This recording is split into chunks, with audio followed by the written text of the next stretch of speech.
Welcome to the Stoa. I'm Peter Limberg, the steward of the Stoa. And today we have a special philosophical performance. I think that's fair to say. Andrew Taggart, who is a philosophical, practical philosopher, he engages in philosophical inquiry with many people, including myself and Daniel in the past.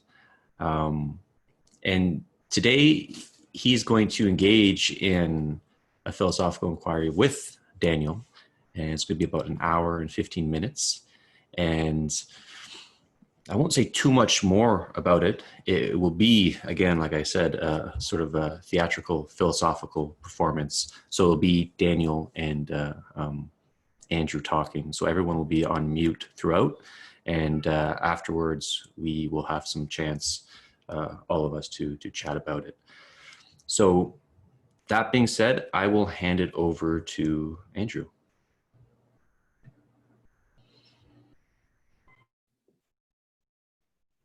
Okay, hello everyone.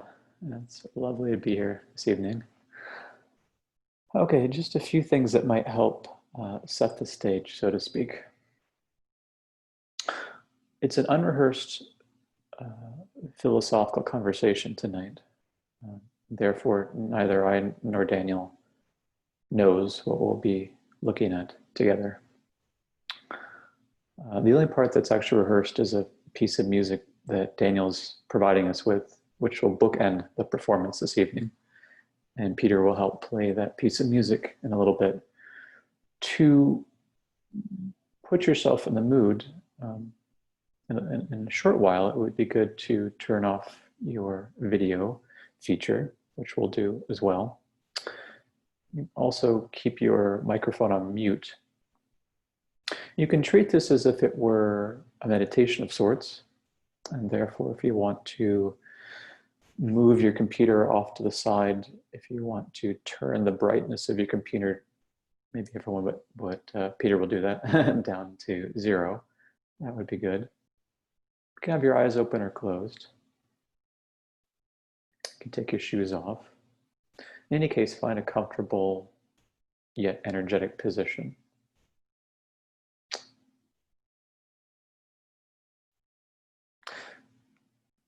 In all likelihood, the performance will bring together philosophy, performance art, and, for lack of a better word, spirituality. How it will do so, I have no idea. Is there anything you want to say, Daniel, before we begin? I think, appropriately nervous. Okay, well, that's good. All right, so why don't I'm going to move my computer over. Yeah, hold on one second. So Daniel, let's turn our video features off.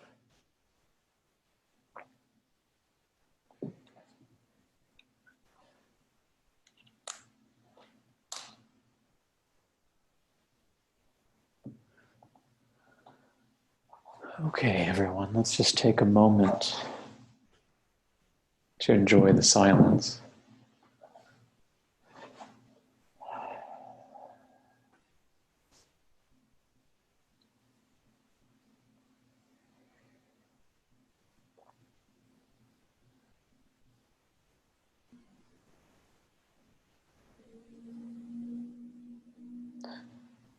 And Peter, you can begin by playing the opening piece.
Daniel, are you here with me?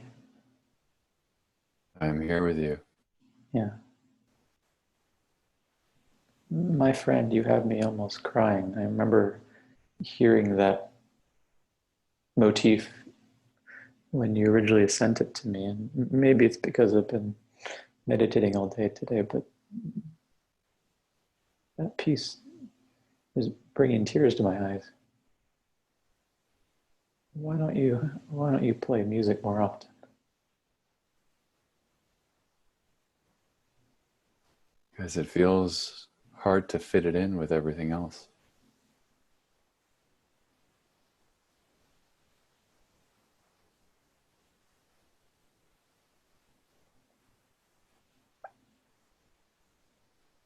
How did it feel to come up with that piece? It felt very engaging. Yeah, I kind of lost track of time, just messing around.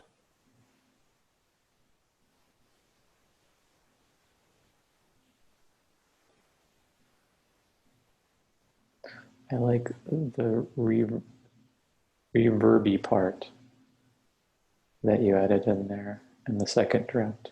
How did that come to you?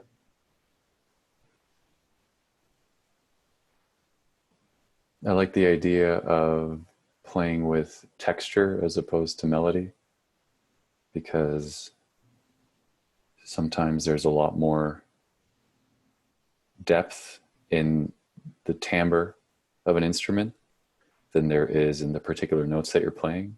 And I think that's what I was kind of enjoying with this particular piano sound, and the way that I messed around with the space around it. How come you keep calling it messing around? Something comes to mind that you told me a long time ago that I found helpful in terms of my disposition to music and art, which is to not take it too seriously, to not see it as too big of a thing, because sometimes it's not. Sometimes it's really just play. Although there are other times where it might lead to quasi-spiritual moments. To expect that, I think, can be counterproductive. So how come you aren't playing more often, given how beautiful this piece is? Given how beautiful the other pieces are that you sent me?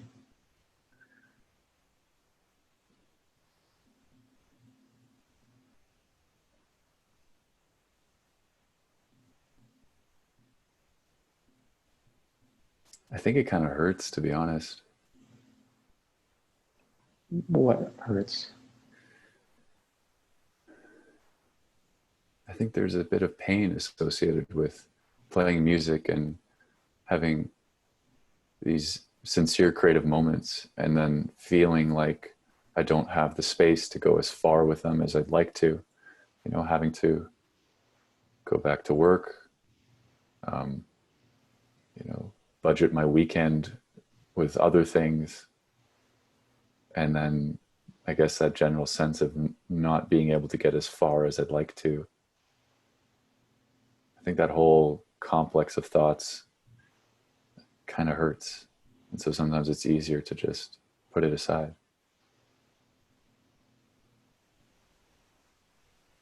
Yes, and what is it about it in particular that hurts?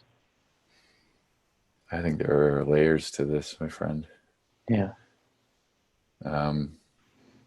This phrase of wasted potential comes up, of how far I could have been, let's say, as a musician, if I stuck with it, or if I learned how to properly practice, like my Russian piano tried to teach me to.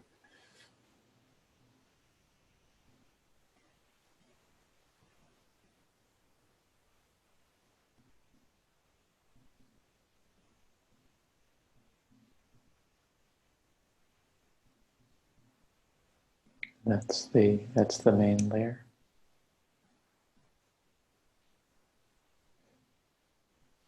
Probably not. I think that's one of the first layers. There's also something about the discipline involved in creating something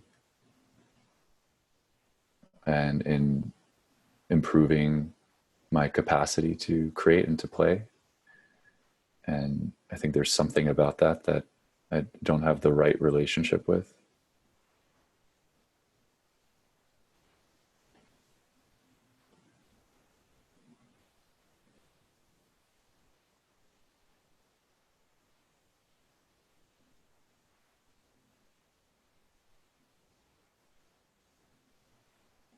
I don't know why, but you have me on the verge of tears. What are you feeling? I'm feeling very hot. Temperature is just kind of rising. Yeah. I can kind of feel my pulse in my lips. Almost as if my heart rate is regulating my breath.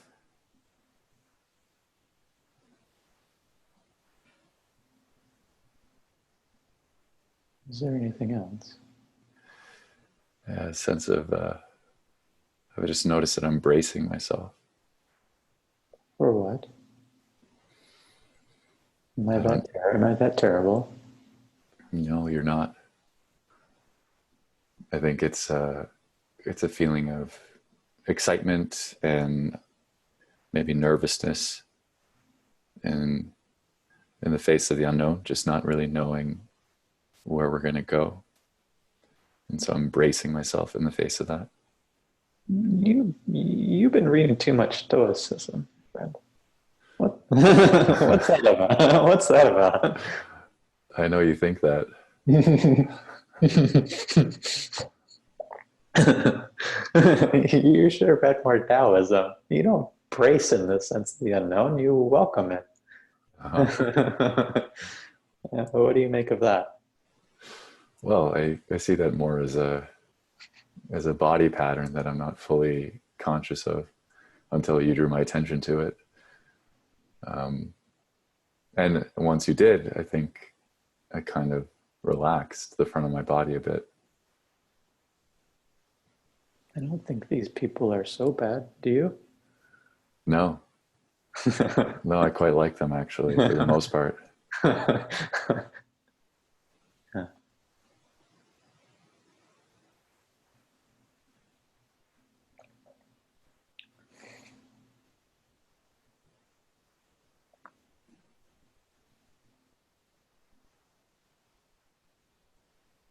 I'm inclined to talk about music, but maybe the inclination is just going to the sensitive music you brought our way. Is there something else that could be good to talk about? I think music is a pretty good topic and might be a doorway into some other ones. But I do feel like mentioning that the setting that I'm in right now is also kind of at the back of my mind. And I'm at my parents' place because it's my mother's 60th birthday. And I've been in a pretty reflective state of mind with regards to that, you know, thinking about all the years that went by. And we're celebrating her and I'm grateful for her. And so there's a cloud of emotions underneath that all pertain to that.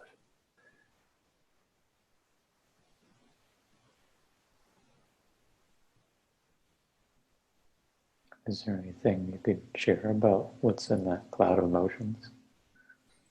Well, one thing is when I'm at my parents' place, there's always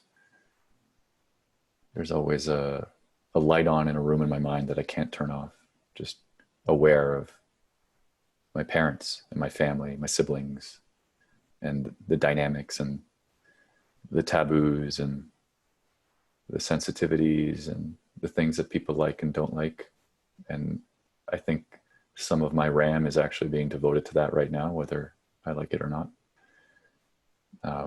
But I think more interestingly, I've just been thinking a lot about the passage of time and death, really. Like, I think that's always underneath, for me at least, these kinds of rituals and milestones. I can't help but think about how it's all going to come to an end at some point, as far as I know.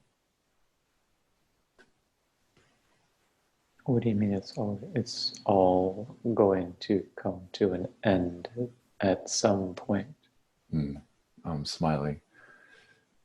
I guess what I mean there is I'm getting emotional as I say this, but every moment of joyous celebration is simultaneously undermined by its finitude.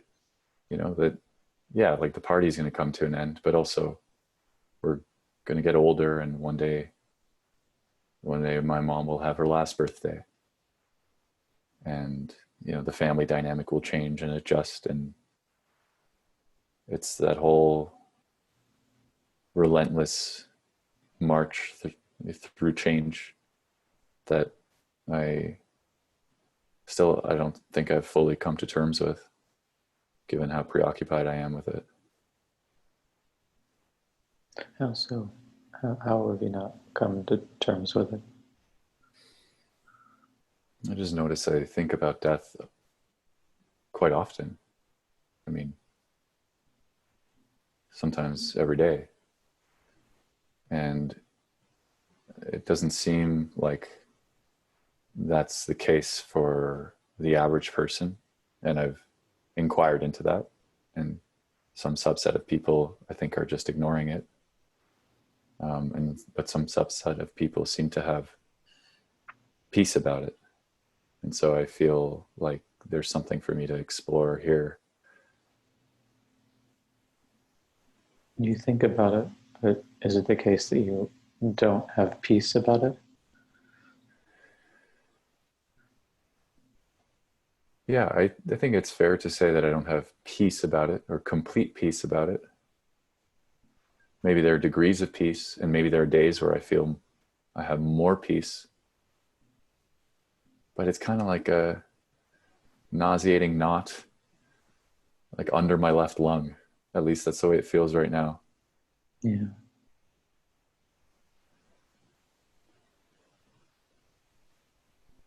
You're tempting me to take the bait. I am.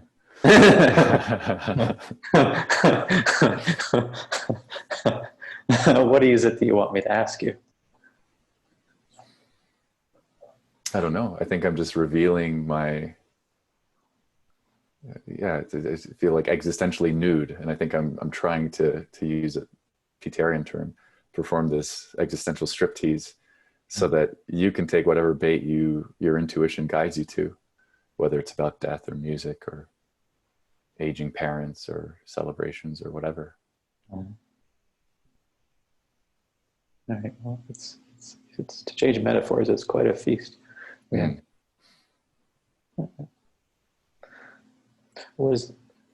I'll take at least a piece of the bait. What is it that you think about when you think about death?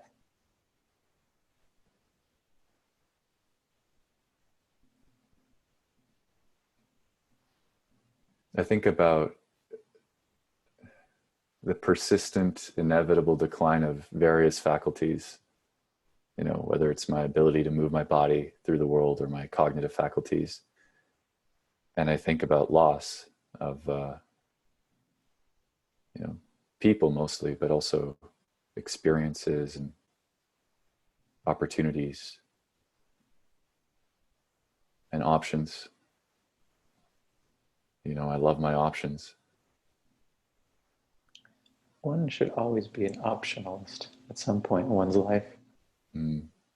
Until one shouldn't, really. Is that it? You are thinking about the decline of various mental and physical faculties and about various forms of loss?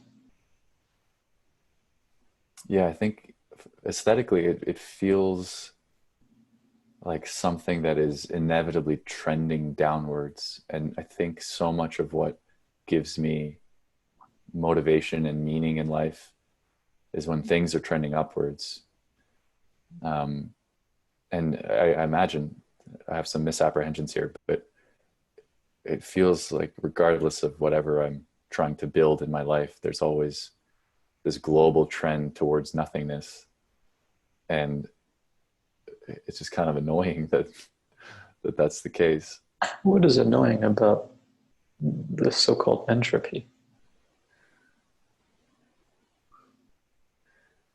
What's annoying is I think there's a part of me that wants to cross a threshold of stability. Like, okay, this is now good and constant and sufficiently permanent, quasi-permanent. And I understand that nothing in life is really like that. But perhaps part of me is drawing a sense of security from the illusion of building things that are quasi-permanent. Such as? Well, I think the first thing that comes to mind now is relationships, continuity with people that I love.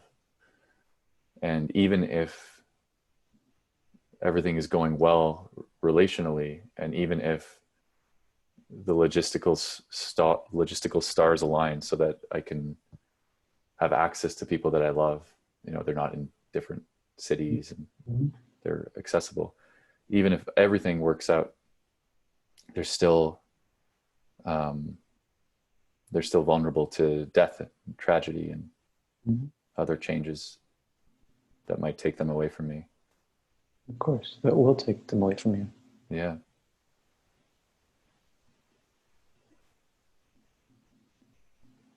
Where does this leave you? I think,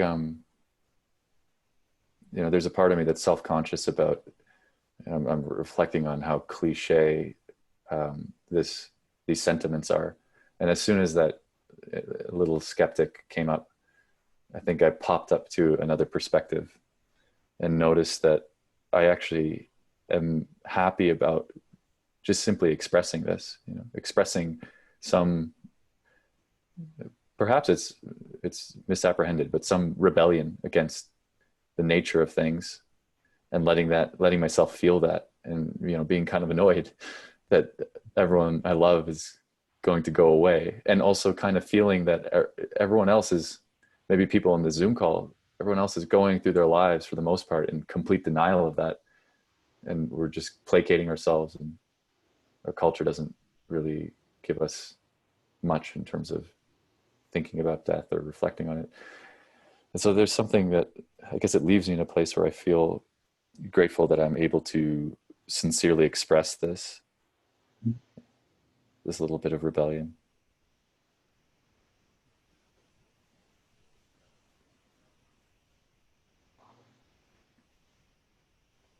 A cheeky question. Please. Does that make you feel like a hero, an existentialist hero? No, not at all. No? Should it? Oh, should it? I could, if I could see you, I could sense a raised eyebrow somewhere.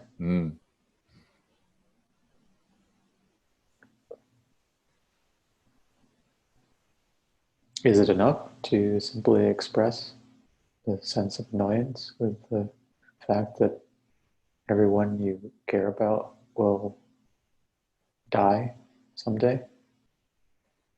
No, it's not enough. Maybe it's a start, but I feel pretty convinced that it's insufficient.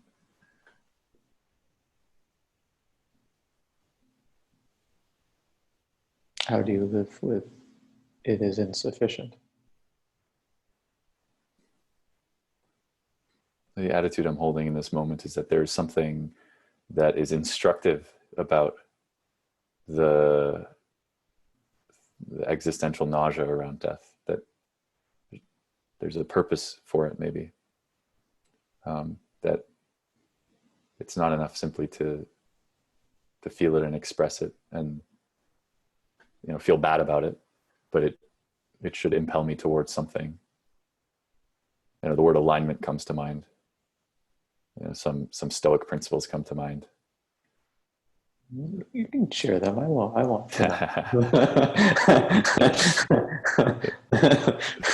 All right, I'll take the bait. What are those Stoic principles that come to mind?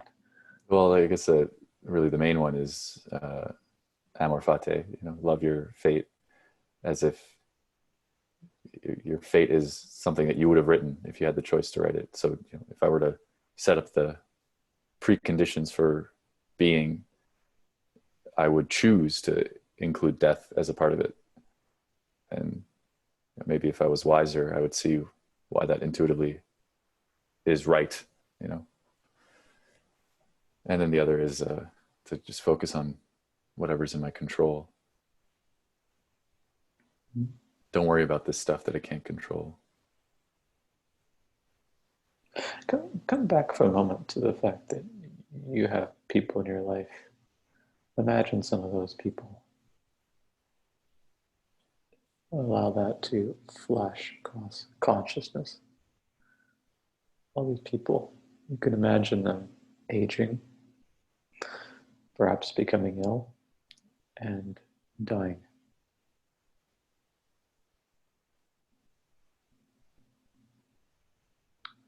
Now tell me, do the sorts of things you just say provide you with a kind of consolation?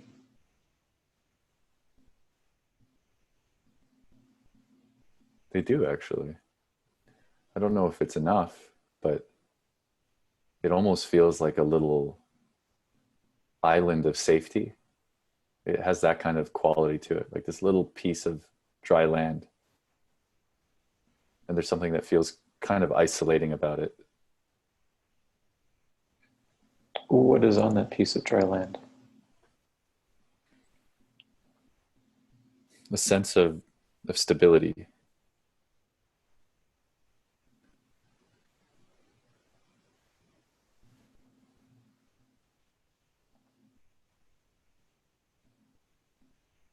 And again, all these people you love and care about, and of course also yourself, will perish someday.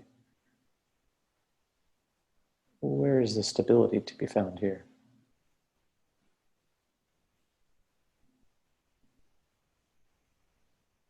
It's really kind of meager, but it's found in the phrase of what else can I do? What else is there to do other than accept this brutal reality and then make the most of whatever I appear to have control over. And the stability comes in not being able to conjure up another alternative. It's like, well, this is what I got, so let's go with it. It's like a multiple choice test where you really don't know the answer, but you just know that it's not 3 of the options, so it must be the 4th. What if the multiple choice test were rigged? Yeah, I'm starting to think it very well could be. I mean, you haven't even considered the possibility of eternity. Who said? Huh? Who said? Well, it wasn't on the multiple choices you provided so far. You just said you're assuming that all the ones you care about and love will undoubtedly perish. Yeah, I was assuming for the sake of discussion, maybe. Yeah. And maybe I wouldn't have been so quick to assume if it was just you and I in this call. Some self-consciousness around genuinely contemplating eternity. We don't even know what eternity is yet. I'm just open to the possibility that not everything is subject to change, and therefore to, by your lights, decline and loss. Well, I'm open to that as well. Sometimes I feel like I can taste something that might be permanent. I mean, remember the pretty much every religious tradition I'm aware of takes it as axiomatic that there is something that's eternal, even though they disagree on the terms. Why not at least consider that possibility? I agree. I think it's worth considering. So in the multiple choice test, we have the Stoical option. We also have the first option, which I guess was off the test and now is being brought on it. And that is music. Because your piece of music suggests a response to death. Right? The music is melancholic and mysterious. It implies that there is loss, but it puts that in a beautiful form. So that's the second option. And the third one is at least the possibility that there is eternity. What do you think of those options?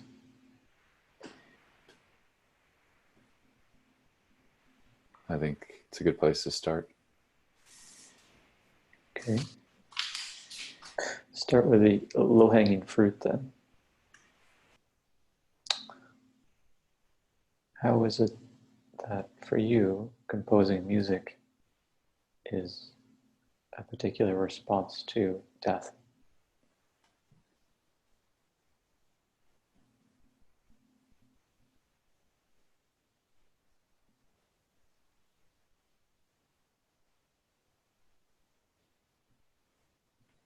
The thought comes to mind. I don't know if this is like an Alan Watts quote or something, but Yeah, just because at some point did it. yeah, he's a part of the low-hanging fruit. If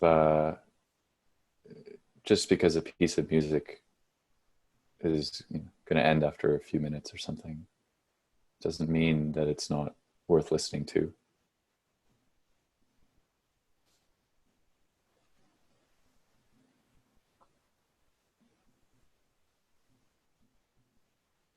And perhaps that's an analogy for life. How so? Well, I think the Alan Watts idea is something like wanting to get to the end. There's a rushing sensation in Western culture where, you'll be happy when you retire or when you make your fucking money or whatever it is. Mm-hmm.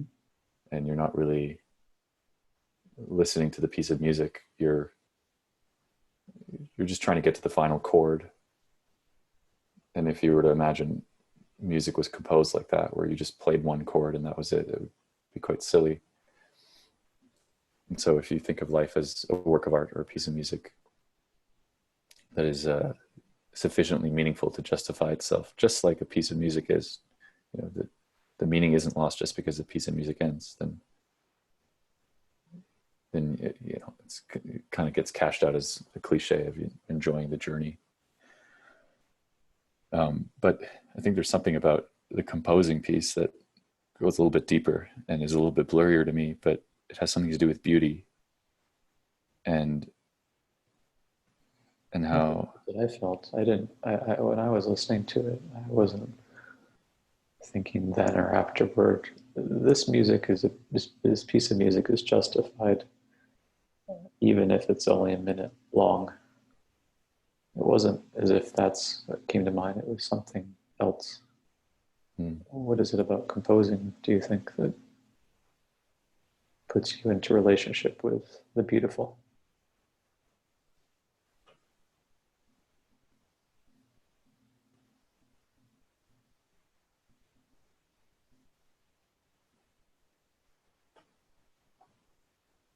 I think a modest answer is it's an activity that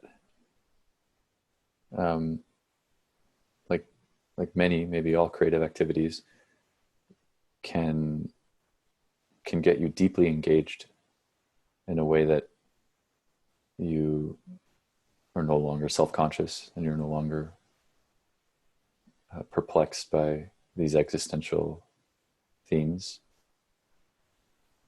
How is it different from just taking an opioid? A drug that diminishes the self-reflective capacities. Hmm.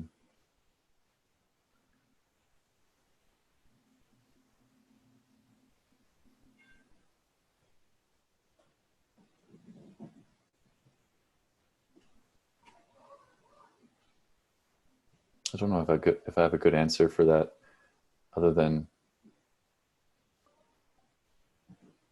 there's something I think you can respond to your existential angst through self-deception, and maybe it'll mollify it. But there's something distinct about responding to it by going deeper into what's real, going in the other direction. And I know I'm making some assumptions here, but it seems like in order to compose a piece of music, you're getting closer to what's real.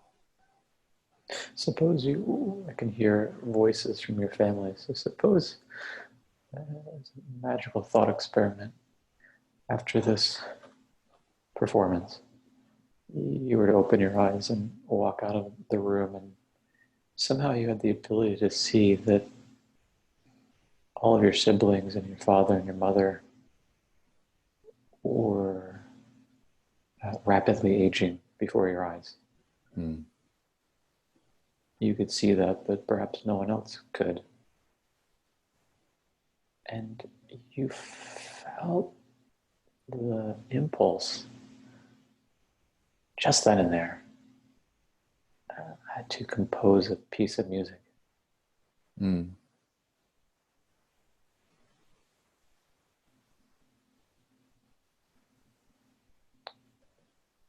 How would that be for you? I'm drawing on similar experiences where I've been confronted with some aspect of life that's been really unpleasant, and it's brought up a bunch of difficult emotions that kind of pull me to either writing or to the piano, and something about composing or writing seems to, I guess, like, put those emotions somewhere where they belong. And you could just think of it as an outlet, but maybe there's something more to it. Yes, but how is it that writing or composing does just what you said?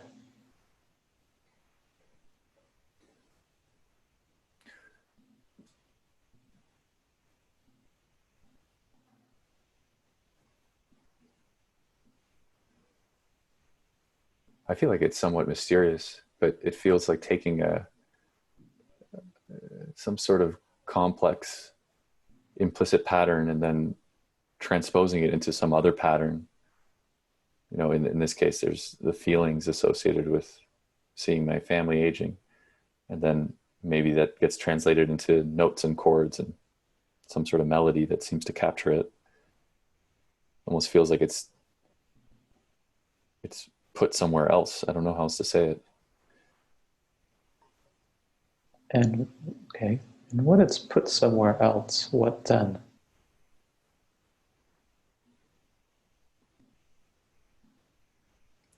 I feel like I'm going to bump into something about the desire to feel connected or continuous with others and the rest of the world.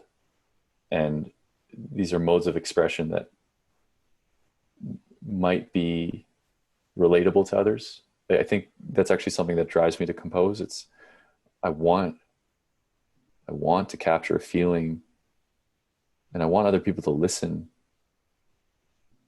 And maybe that's part of it. And that makes me feel like some sort of circuit is potentially being closed.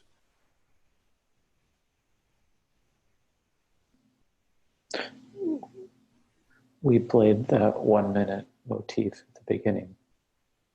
You composed it. Everyone here listened. So,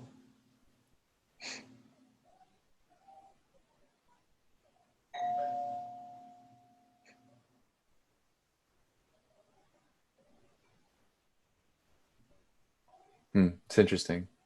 Mhm. In this particular case, I mostly felt very, very self-conscious about the ways I would have improved that piece. But there's something about the fact that it exists that I like. There's a part of me that likes the fact that that piece exists. I don't know if it needs to be heard.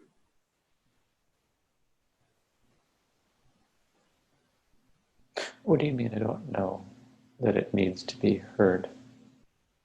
Well, I think the example you just pointed out potentially undermined my hypothesis that there's something about putting these patterns into a medium that other people can relate to that closes the circuit and that, justifies the existential angst. Because in that example, I didn't feel that at all. But I still feel something. I still feel something about that piece. And I think if I never even sent it to anybody, that something that I feel, if I just composed it for myself or, saved the file somewhere, I think I would still scratch some itch that I'm having difficulty articulating. What is that itch? I think that's the question. Yeah.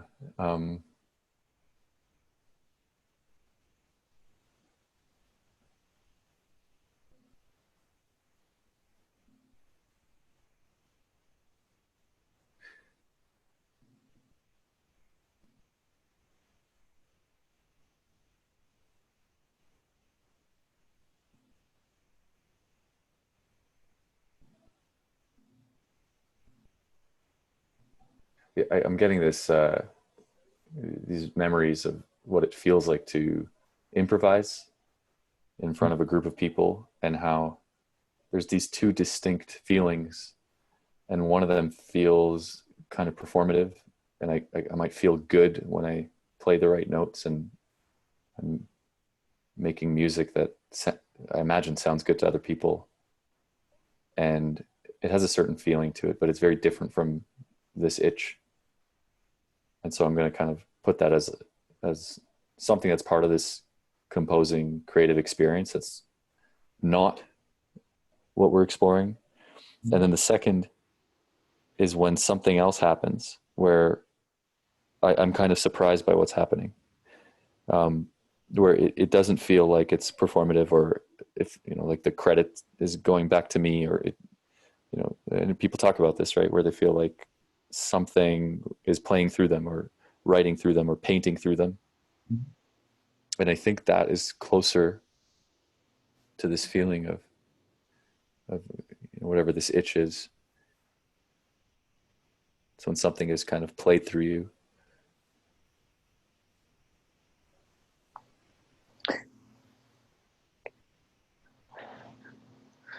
How is the sense of something being played through you related to the theme of death?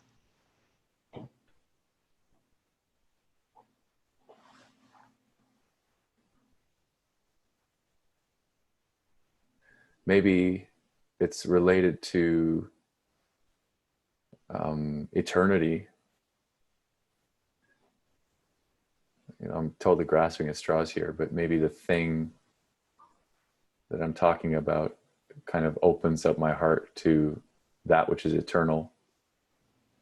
And then the question of death doesn't arise. What is it that's eternal? Or, pardon, what is it that may be eternal?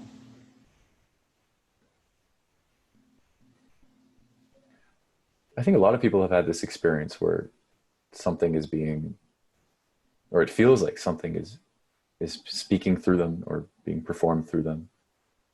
And a question that comes up is like, where is that coming from? And, we can think of some fancy reductionist explanations for it, which I'm happy to indulge maybe at another time, but You have the wrong man. I know. You take your physicalist assumptions and shove them. Yeah. Tell me about the brain some other time. Yeah. Okay. So I guess what I'm saying is I'm open to considering the possibility that wherever that thing, that feeling, that whatever is coming from, maybe that's a place that's eternal, or maybe it's a process that's eternal. And in that moment, you feel like you're participating in it. It's similar to this experience I've had when I've taken way too many psychedelic mushrooms, or I've meditated for a long time and something's kind of like dropped. And it really feels like I am witnessing all that is happening. Who is witnessing all that is happening? Well, I don't know how to use the English language here, but it's, yeah, the sense of I is also not accurate.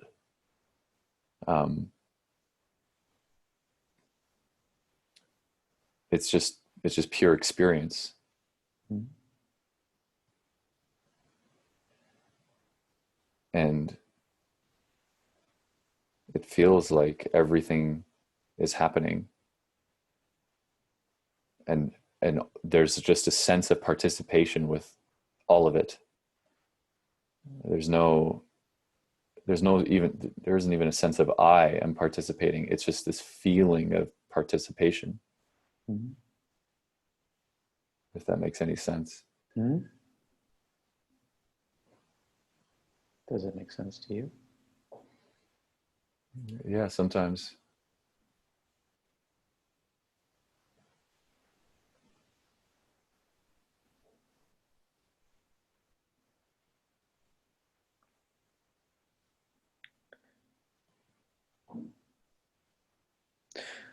Zen koan. Everything comes out of and returns to the one or the source. To what does the one or source return? Hmm.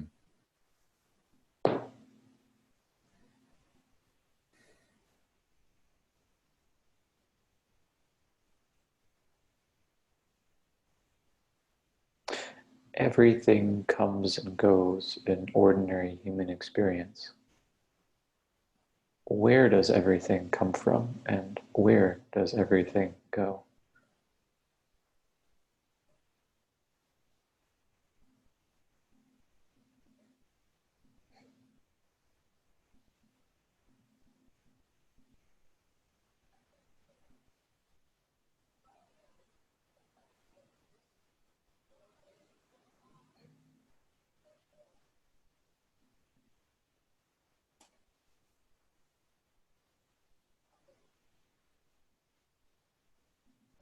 Before there was the thought, I am not at peace with death, what was there? Hmm. What happens when you sink into these questions? What happens right now when you sink into them?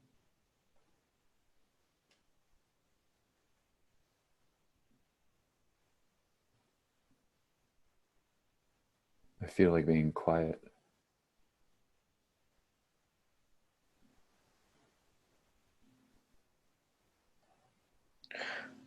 Ramana Maharshi once said, the purest form of meditation is silence.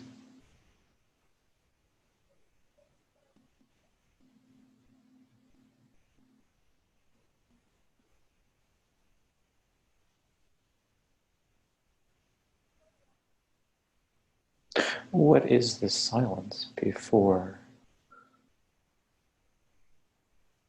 thoughts about death arose in the first place?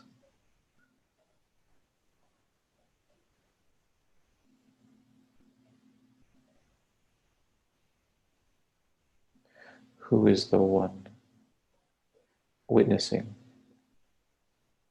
the flowing of experience while on psychedelics?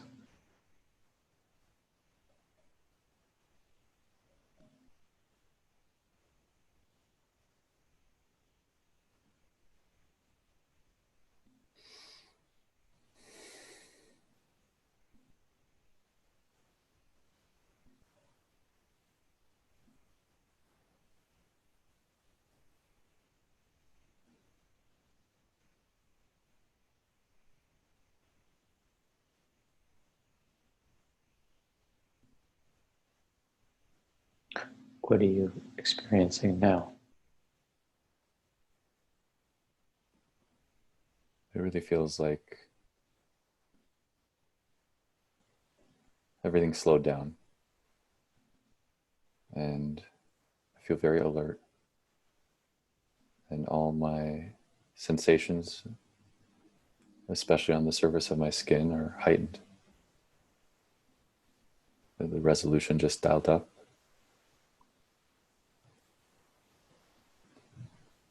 And there's some more playful cousin of fear just dancing around my chest.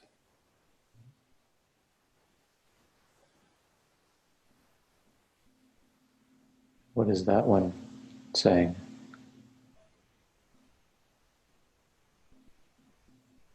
I don't know, but I feel like crying now.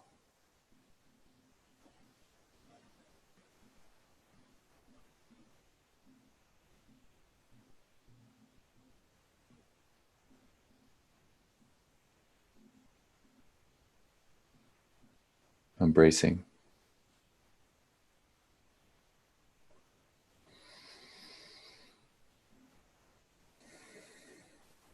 What if you didn't brace?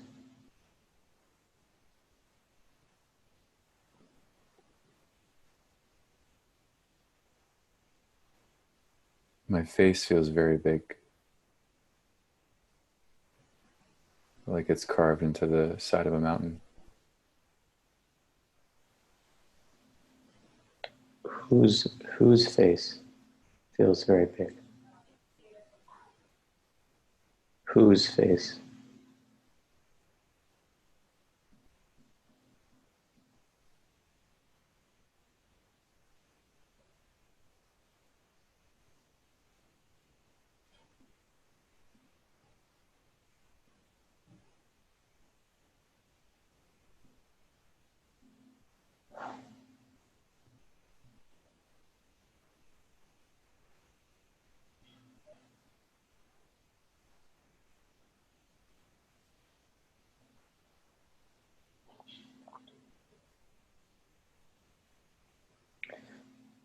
And now what are you experiencing?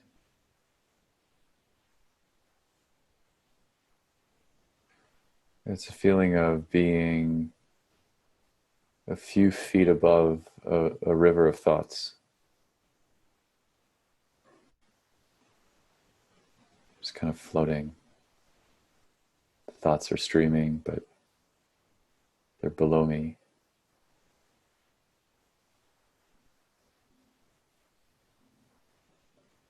I also feel very open, for lack of a better term. Down there in the stream of thoughts, we find life and death, birth and death. What is up here?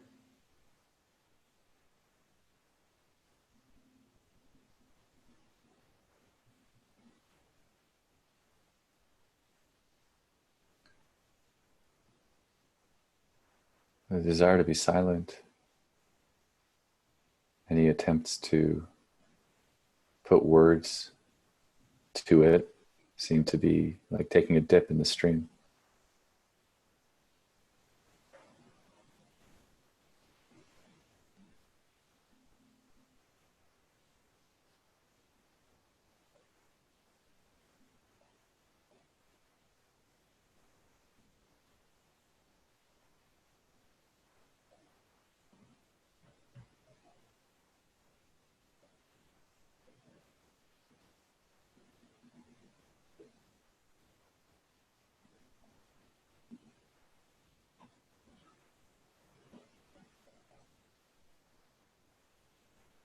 And what if up here were like light shining down there also?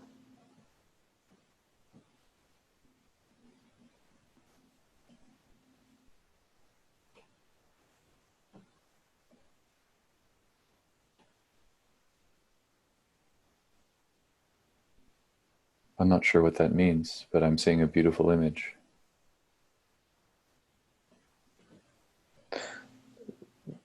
that means that silence also speaks from silence.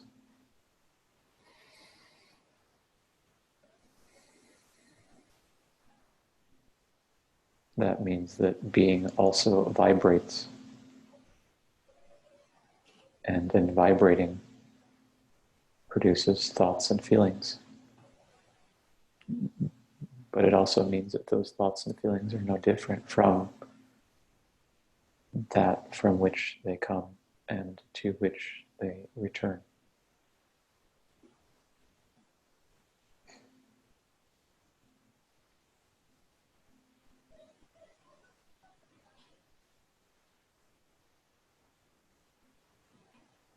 Now, how are you feeling? Or what are you experiencing?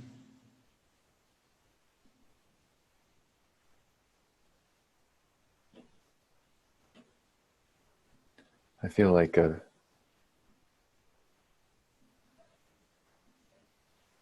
I'm enjoying this moment a lot. And there's like a threatening sense of restlessness at the distance that's threatening the moment. And I'm trying not to brace myself against it.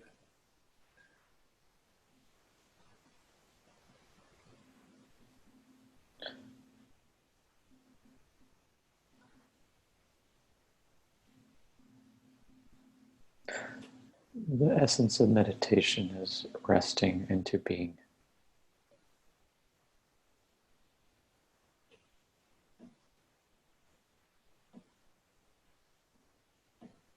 Can you rest even into restlessness?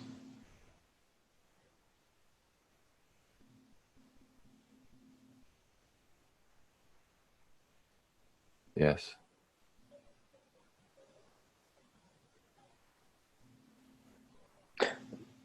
Then it's like the light shining from up here down on the river below. Mm-hmm. What's the difference?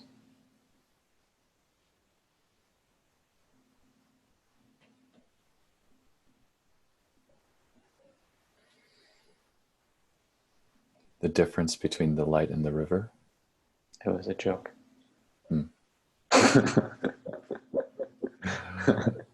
Missed that one. It's okay, we're together. I mean, from the vantage point of restfulness, there's no inherent difference between restfulness and restlessness, provided that we take our stand as rest. Capital R rest. Mm-hmm. Yes. Consider, is there any, right now, in this moment, right here, where we are, is there any fear of death? Before I asked that question, was there a fear of death right then and there? I think there was too much humor Mm-hmm. to fear death. And too much mystery.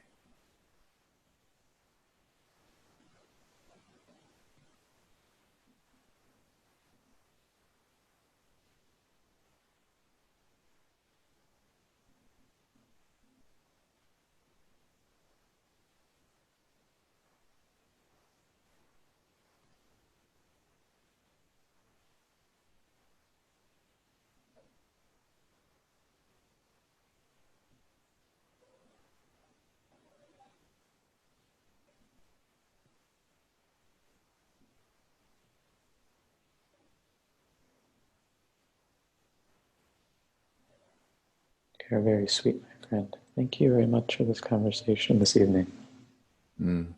Right back at you, my friend. Thank you. You're welcome.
Peace makes me want to cry.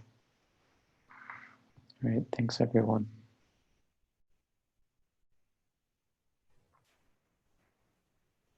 Thank you, Andrew. Thank you, Daniel.